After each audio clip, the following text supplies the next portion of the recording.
What's up guys, Philip here, and I am back in the garage after quite a lengthy hiatus to talk about a piece of gym equipment that I have used for the last 5 months or so.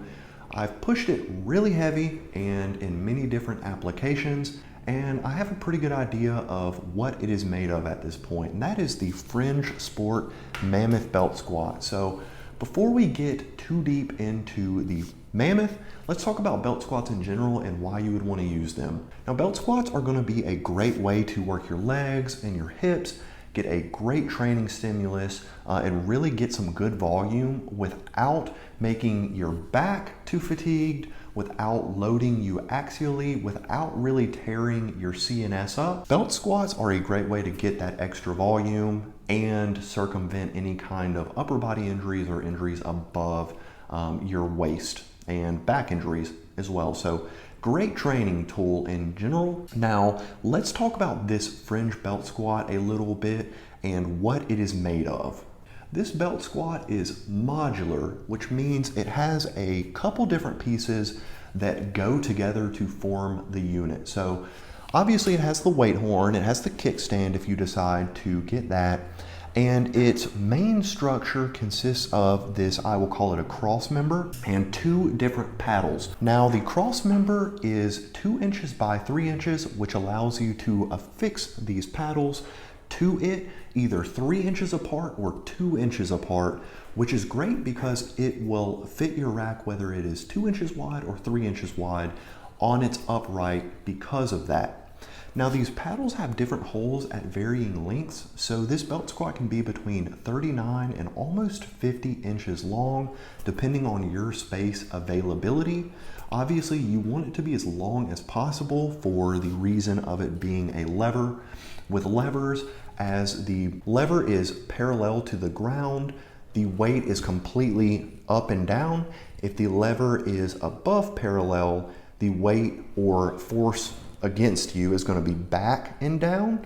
If the lever is below parallel, the force is going to be forward and down. With a belt squat, you want it to be as close to up and down as possible in the range that you are working in.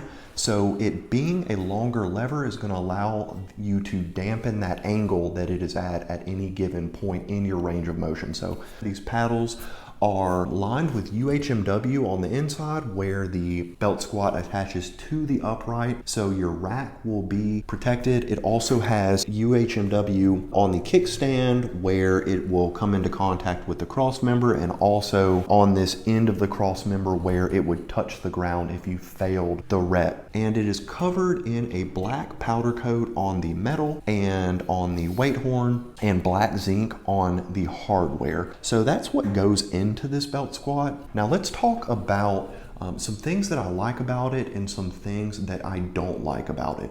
I'm going to start with the positives for this belt squat first. Number one, first and foremost, it is portable. It is easy to store, so it doesn't take up a bunch of space, which is very important in a home gym. It's about 32 pounds, so it's not that hard to move. That leads me to the second positive, which is even though this thing is light, it is very stable. I mean, it's held up to any weight that I can do, which has been up to 435 pounds of plate weight. Now, it has a loose fitting onto my Rep PR 5000 that I'm assuming is to allow a tolerance for a bunch of different types of racks, like a Rogue, which might be a little bit bigger upright than my Rep. So it does have a little bit of a wobble on it, but I actually like that because when you're actually using this thing, you're going to be stable even though it moves. Like, it's not going to affect you, and it actually helps, gives you a little bit of a margin for error. So if you don't line up directly behind the upright in a straight line, it does have a little margin for error to lean whichever way you are standing. So it's more forgiving in that way. But again, I've loaded this thing up to 435 pounds of plate weight. That's almost 10 45s, and it's performed very, very well. The next positive is it comes with a belt squat belt. This belt squat belt is solid. It's held up through many, many uses at this point. It's got multiple sets of D-rings, so depending on how large you are, you can make this a different circumference, if you will. Another great thing about this belt squat which I've seen companies doing a lot more here recently, like Revolt has their own version of it as well, is it has a kickstand. So the first versions of these types of belt squats, you had to start from the bottom. So if it was really heavy, that was a pain, like almost pin squatting your first rep. This one has a kickstand, and with a few downsides, which I'll talk about here in a second, it works well. Now, my last positive for this belt squat is it actually is a pretty versatile piece of equipment by virtue of it just being a lever with an eyelet at the end and a weight horn to load it. You can use it for more than just belt squats. Now that is its primary use, but I've also used it for rows, which feel more than serviceable on this belt squat. And also one of my favorite exercises actually is kind of a stiff leg deadlift, because if you go down towards the bottom, there's a little bit of a pull, like a forward pull at the bottom. So it really allows you to sit your hips back to counterbalance that forward pull and really stretch your hips and your hamstrings, really hit those hard. And I have done a lot of stiff leg deadlifts in my life, and I really like how they feel on this, especially if you throw in wedges. It's another thing, if you get a pair of wedges, those are a force multiplier for this piece of equipment, because they're going to allow you to push your knees farther forward, to stay more upright in the squat, and almost function as a front squat, if you will. You can really turn them into a sissy squat as well, and really toast your quads if you want to. So this belt squat, you can do a bunch of different things with. It's not a one-trick pony, which is great when you are buying home gym equipment, because versatility is still the name of the game when you have a confined space. Okay, this thing has a lot going for it, but there are some things that I have noticed that I am not particularly crazy about, and number one would be the fit and finish leaves a little bit to be desired, specifically on the weight horn, but also on the powder coating on the cross member. The powder coating is pretty thin, and you're gonna notice pretty quickly on the weight horn, if you use metal plates, it's gonna get gouged significantly. And the metal underneath it, if you're using it in a humid environment like here in West Tennessee, it's going to oxidize, so it's not gonna be pretty. I also have a little gouge in the cross member where I accidentally glanced the cross member with a metal plate and it scratched it pretty good. Do know that those things are inevitable if you have this piece. The next thing that I noticed pretty quickly, and I actually read about it before getting this piece, was this kickstand. It functions in a way where if you have the weight horn out as far as you can without the weight running into your knees, the weight plates on the weight horn also are infringing upon the kickstand handle. So if you have just a 45-pound plate as the first plate on, then the kickstand handle is going to be hard to disengage and re-engage. It's almost impossible. So what you have to do is you have to put a smaller change plate as the first plate on to allow a little bit more clearance for the kickstand handle to function below that first 45 that you use.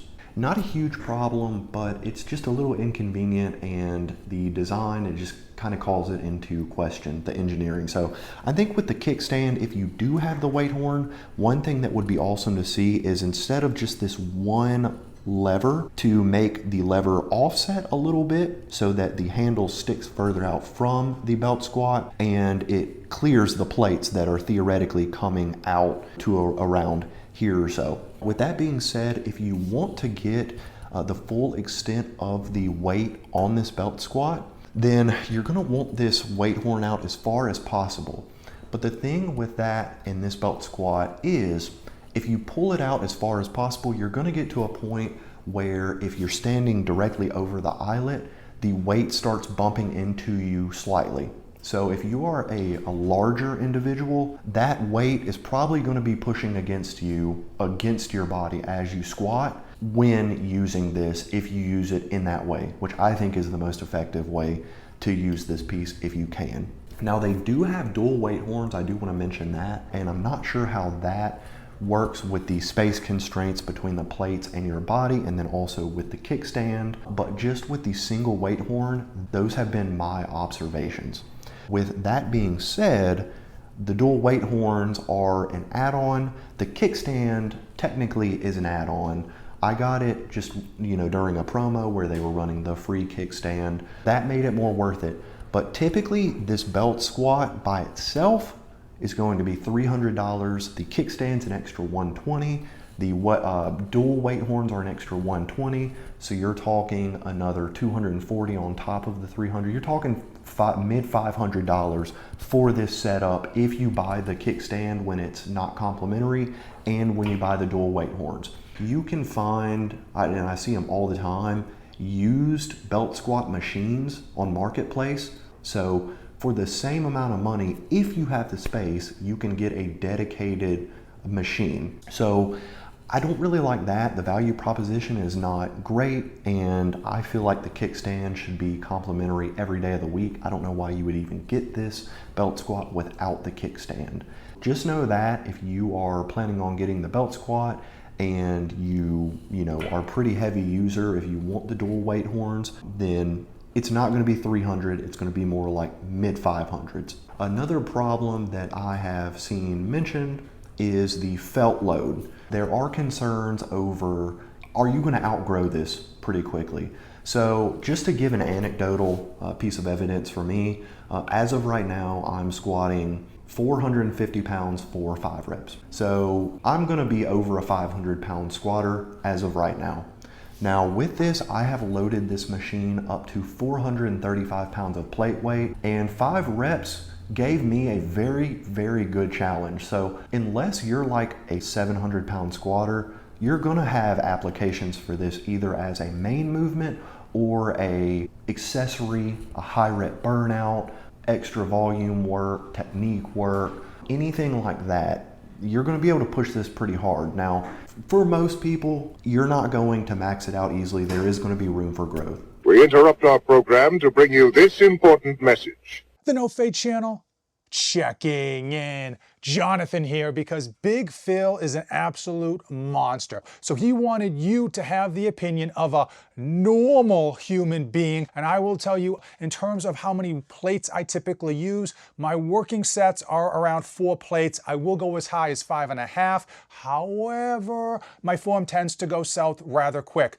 If you are going to be using the vertical pin here, you want to make sure you've got some plate spacers, or just use like 2.5 pound plates in between so that you can get your fingertips in. And if you are on the super strong side, you want to get thin plates. I think Weight It Out sells these ultra thin 3/4 of an inch 45 pound plates that will allow you to put like 800 pounds on this thing like nothing. Now back to your regularly scheduled program. So with all of that being said, overall, I would recommend this. It's been a good piece. So if you have any questions for me about any pros, any cons, anything like in my experiences, anything like that, please feel free to drop a comment in the comment section below, or go find me over on Instagram. You can DM me, I'm happy to answer any questions. So that has been the review for the Fringe Sport Mammoth Belt Squat. Until next time, y'all have a great day.